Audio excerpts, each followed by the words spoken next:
Le système de santé, on va dire que c'est l'ensemble des infrastructures et dispositifs et techniques, mais techniques entendues au sens large, aussi des compétences qui sont mobilisées pour assurer les soins, le suivi de la santé des individus. La transition, c'est un changement d'état majeur. Un exemple simple, ça peut être la façon de se déplacer.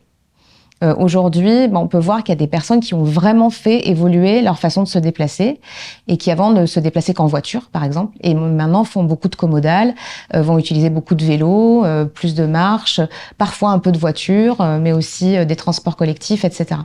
Donc là, on voit que c'est pas tellement le fait d'être passé d'une voiture thermique à une voiture électrique, c'est le fait d'avoir modifié sa façon de penser pour se déplacer. Pour la transition écologique, d'une manière générale, je pense que c'est un peu la même chose. C'est-à-dire qu'on va opérer une modification majeure dans le fonctionnement du système, et notamment du système de santé, par exemple. Alors, comment ça pourrait se traduire ?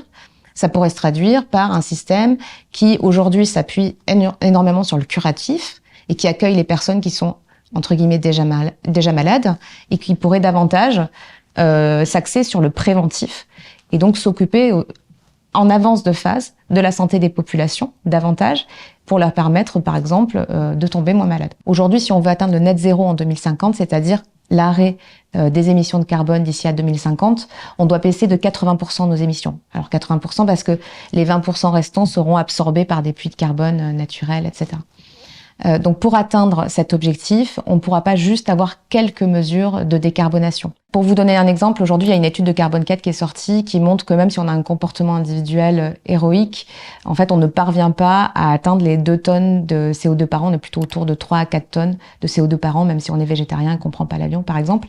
Donc on a besoin d'une transformation sociétale qui soit beaucoup plus structurante, qui soit beaucoup plus globale, en plus des comportements vertueux individuels pour pouvoir opérer cette transition écologique.